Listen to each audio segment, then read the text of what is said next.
All right, y'all. So our grocery budget has been insane. We got to kind of the end of last month, and I feel like for the last week or 2 weeks, you're like, we've spent all the grocery money, and it's like halfway through the month, right? Yeah, Had a lot of that. About halfway through the month, we had spent all of the money, and it was like, So then we had what to do get we creative. do now? And so there's a lot of blame going on with all of this. Like, what's the cause? Like, where's all this been going? And part of it was that we went to Hawaii for most of December, which... And then we were trying to play catch up when we came back. Well, yeah, basically. in Hawaii, man, I mean... Because it was expensive in Hawaii. Yeah, food inflation is everywhere, but there, it was just laughable. It was just crazy. Like one pineapple, you were like, they tried to charge me $15 for this pineapple. $15 for a pineapple, like, guys. and it grows here. $15 for a pineapple. And it grows right there. It's Bob hilarious. put it back. That's my favorite part of that story. He was like, never mind, thank you. Well, it was this roadside stand. I'm like, oh, we're in Hawaii. We'll just go to a roadside stand. It'll be cheaper. We'll do something fun with the kids. Yeah, and support the local businesses. Instead, I bought 3 bananas for $5. But anyway, so that's part of the problem is we just spent a whole week, overshot a lot last month on groceries. But inflation is definitely a real thing.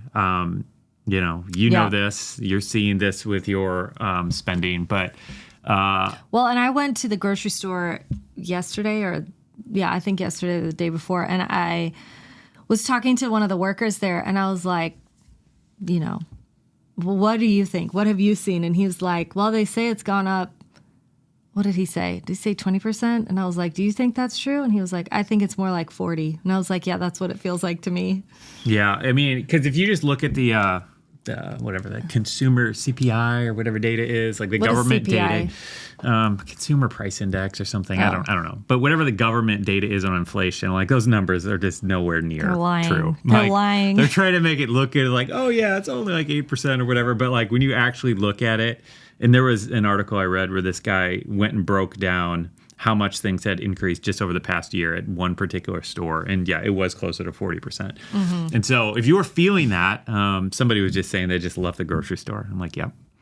4 bananas for $5 is ridiculous. Yes, I agree. Especially when they grow literally around the corner. But they can't stop them from growing. That's the point. Yeah, they're weeds. This isn't like, Those Hawaiians are very entrepreneurial. Anyway. They know. They're like, well, you have to eat here. Like, you can't eat anywhere Come on else. in, tourist. You're stuck on this island. We're going to get you. Oh, my gosh. Anyway, so bottom line, inflation is a real thing. On top of that, we have 3... hungry and kids. this is laughably cliche, but we have 3 kids who are getting really hungry. There are a lot of people who have kids who are like, I cannot get them to eat. If I don't give them these 3 foods, they won't eat. We do not have that problem. We do not have that problem. And we which have kids. is a good problem. I mean, our youngest one is the most like that, but even still, his list of things that he will eat is really big. Yeah. And so, it's like there's just a constant, can I have a snack? I'm hungry. When is dinner? It's like, 1 p.m. When is dinner? I'm like, you just had lunch. So like, I want dinner now. But when is second lunch? When is third afternoon snack, Mom? Yeah. Anyway.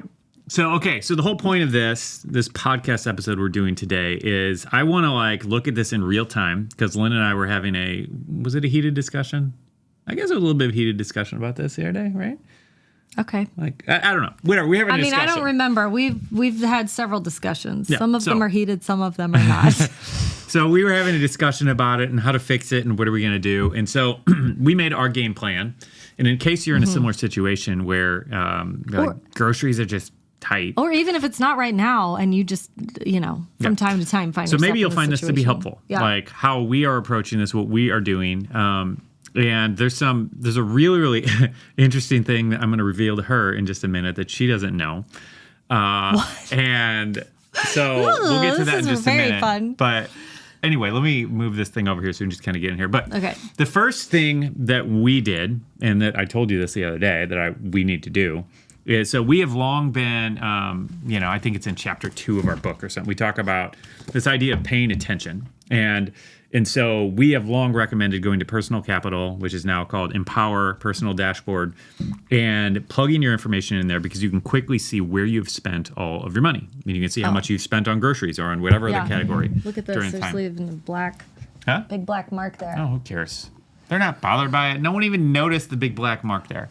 Anyway, so that's just something that we've done. That's what we always recommend for people when they're just getting started out, creating the first budget or whatever the thing might be. Pay attention. Yeah, pay attention. See what's going on. See where you're actually spending your money on. And in our case here with groceries, I'm like, all right, we need to go back and see because it feels tight, but like I want to make sure that it actually is and see if we're actually spending more.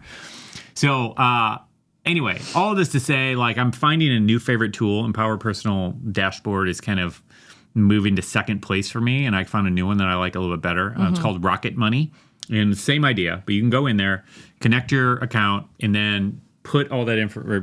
It will categorize all your transactions from the last however long, and then you can just fix make it sure that because it's going to miss some. accurate, like there's going to be some where it doesn't know what category it goes into. But anyway, so I just went and did that this morning just to get an accurate picture of how grocery spending has been over the last 3-6 months.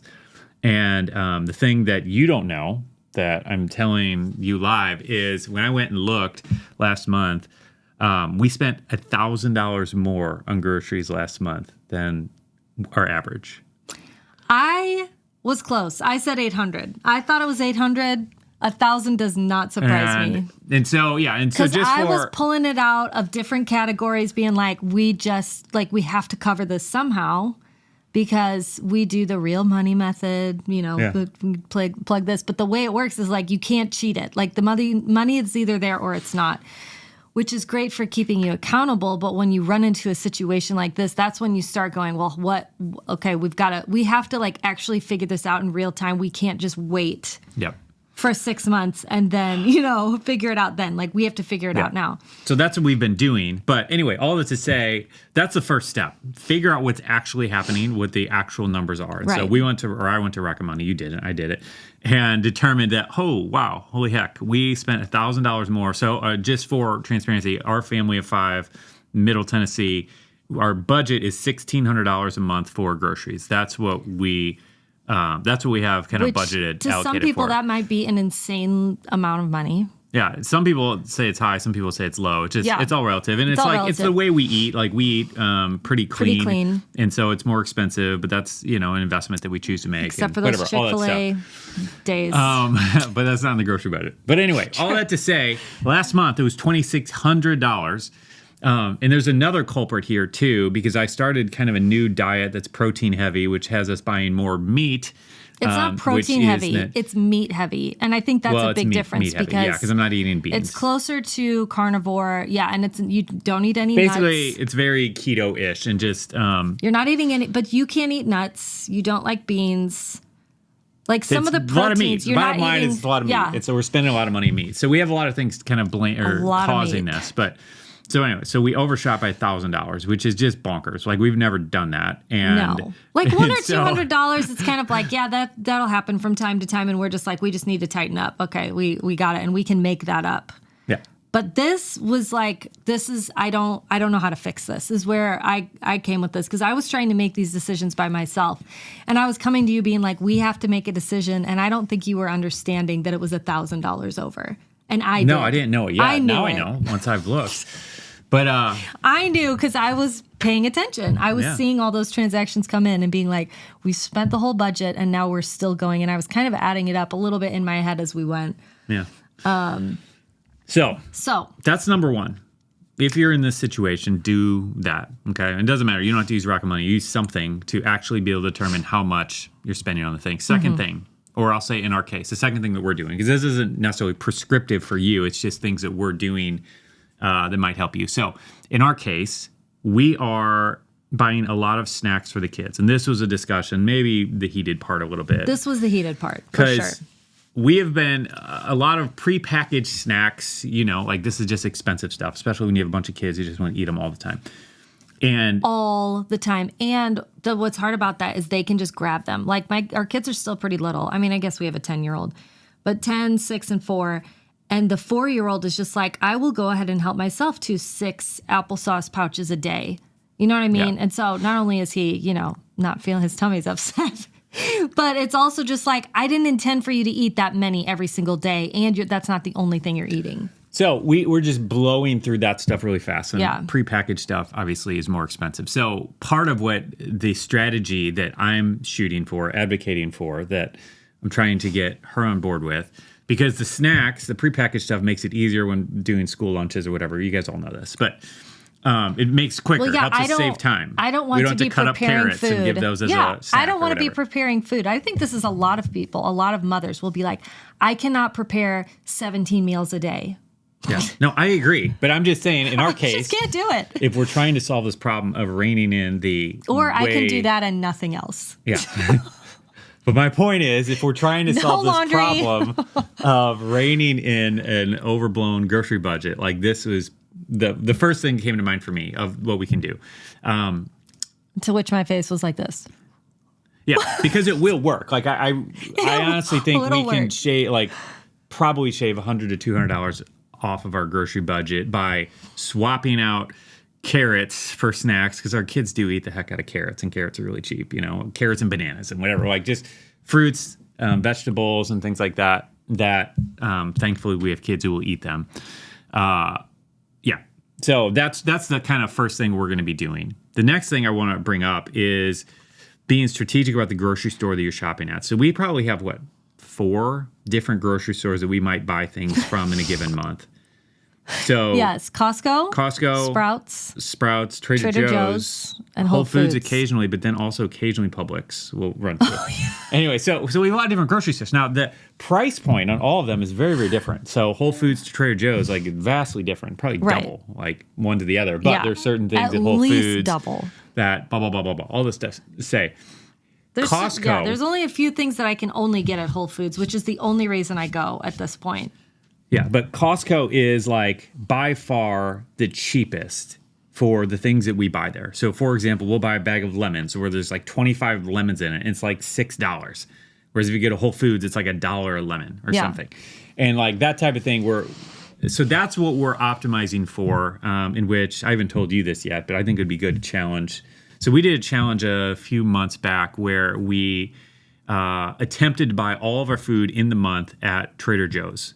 And we actually failed. I think there were 1 or 2 times where we didn't do that. But that month, I actually went back and looked, and that was our lowest grocery spend month in the last year.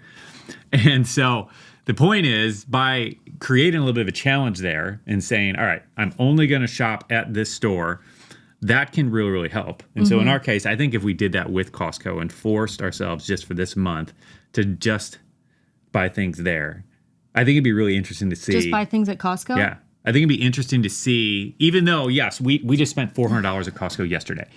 So it's a lot of money up front, but it's a ton of food. Some of that stuff's going to last us all month. Right. And so, anyway, I think it'd be really interesting to see what happens, because similar to Trader Joe's, I'll bet, I just think it would really drive it down quickly. So, and we can do that, but there are just some things that Costco doesn't have that we do eat on a regular basis. A lot of things, yeah. And so that's the big problem. No, I know. That I'm like, well, I can do that except for the things where I'm like, but I get this is my specific chai mix that I want. Yeah, I know. All right. So the other thing and that the milk we that I drink with it. Okay, so the other piece of this that I think would really, really help us a lot, because so back to this Costco thing. Like I said, we just spent $400 there yesterday, or it was $350 something, I think. Anyway, it was a lot. But if we did that, our monthly budget is $1,600. If we did that, you know what I mean, for once a week, but did nothing else, that would be under budget for us. You know what I'm saying? Maybe. And there's so much of that Costco food that still at 1 week we still have plenty of it. You know what I mean? Yeah. There's a lot that would be rolled over. And so my point is that part of the problem that I've seen with us and our spending is we're just going to the store way too often. There's we'll have weeks where we go to a different store, maybe 4 or 5 different times throughout the week, and which is just terrible. It's just terrible. We're really, for as much as we talk about money, one thing that we really are not good at is meal planning. Well, yeah, I've gotten out of habit. I had a really good groove for a long time, and I've gotten out of habit. And I'm the chef, and so when I get busy, I just And it then falls to the wayside. Yeah, and that's when it's just kind of like, and then so we're just making stuff up, and that's why we end up having to go to the grocery store multiple times. That's true. Because it's like, part of we it. didn't anticipate this happening, and so, Yeah. I think that's one of our big problems. So point here is, But that would be something. There's like this Instagram page. I don't even have my phone up here, and I wish I could look it up.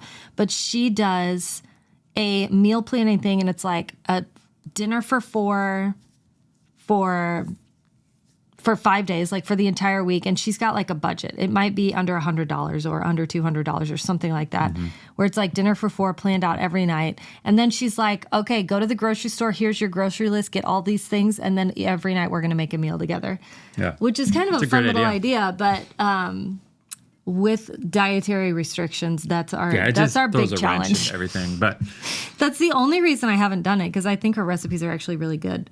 But my point in bringing this weekly thing up, though, is that even if we don't exclusively stay at Costco, if we decide only one time a week we're going to get food, you know what I mean? If it's only on Saturday, those are the only days. Like, I think we're going to solve this problem really, really quickly.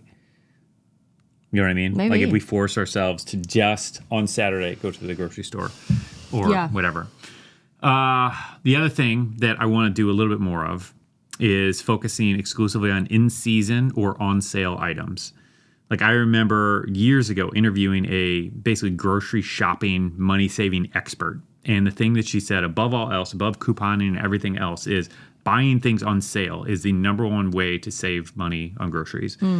And which I thought was fascinating, because I always thought after the extreme couponing shows that was the answer. And she said, yeah, you can save money on it, but... well, that's how you get paid to grocery shop, basically. Well, yeah. You I made $5. do with some of that stuff. But anyway, but her point was buying things when they're on sale is by far the biggest win. And I've been doing that, generally speaking. It's been in my brain as I've been shopping more and more, and that definitely has helped significantly. So those are the 5 things that we're actively doing to kind of solve this thing. And one other piece I would add to this is evaluating the cost of each particular meal. And so a while ago, I built out, basically, Linda got a kick out of this. I built out a spreadsheet breaking down all of our most common meals and how much each one of them costs, and which is crazy because like certain meals are more than double what other meals are. And probably some are even triple. So when you consider that and you're trying to reduce your groceries, it's like, all right, well, what are the meals that are cheaper? And sometimes things surprise you, because it might be a cheap base like pasta or something like that. But if it requires you to buy 3 or 4 different herbs and then something else you don't have and half and whatever, all these different things, that quickly adds up to a really expensive meal that that is kind of surprising. You wouldn't expect it, Agreed. So anyway, those are that's our strategy for reining in our budget. We'll report back next month. Because we are going to do this this like right now. Like we just got paid, and it is time to get for real on this. Is anybody else, let me know down in the chat. Is anybody else dealing with this? Are we the only ones who's like, man, groceries got expensive overnight? Because it's hard to know if it was just us and the way, being on vacation, coming home, trying to re-enter, and then also we were locked in the house. There was a snowstorm, so we were locked in the house for a good solid week. And that always causes kids to eat more. And then you having the meat. I'm just curious if it was just circumstantial or if there really has been an uptick in since the beginning of the year. I mean, I know it has. And I remember, honestly, 2 years ago when the government started giving out all this free money, I hate to say I told you so, but I'm like, guys, inflation is going to follow this. Can't just print money. This is what's happening. Well, that's been proven over and over and over again. It's not like this is new information. Yeah, you don't have to say I told you so. It just is the way it is. I know. Chuck I know. warned I us just too. want to go down to remember that Chuck Bentley Washington, issue? D.C. and shake them, and just, guys, yeah. No, but remember when we talked to Chuck and he was watching it? I think it was in the 80s maybe he was talking about it, and he was like, we saw gas prices, skyrocket and everything, to where it's just this has just happened before, and it's going to continue to happen if we continue to print money and whatever else. The government. It's election year. We have no control over this. Year. We have no control. It's going to be fun. It's going to be crazy. I don't feel like I've seen much about the election at all. Well, I think it does feel I'm kind of they're surprised, waiting all... What? It feels Everyone's laying low. What's it feels gonna like they're happen? holding all their money. I mean, I'm starting to see ads, but it feels like they're holding their money back, and then they're all going to dump it and just like obliterate us all with ads and stuff. We'll see. But anyway. It'll be interesting to see what happens. All right. Yeah, Misty says yes, they're crazy expensive. I think I saw some other comments come through, but Misty and Scott. Yeah, okay, good. Anyway, yeah. So let us know if you have any other tips. I'd love to hear what you're doing to solve this problem. Send us a DM at because we on need Instagram. to know. we need to know. We need to know. We need your help. And that's it for They're today. like, Bob, it sounds like time for you to get off that diet. That's what their tip is. Just fast. Just fast. Just stop eating in We general. could do that. It'd be cheaper. Oh, man. Anyway, y'all are awesome. We'll see ya.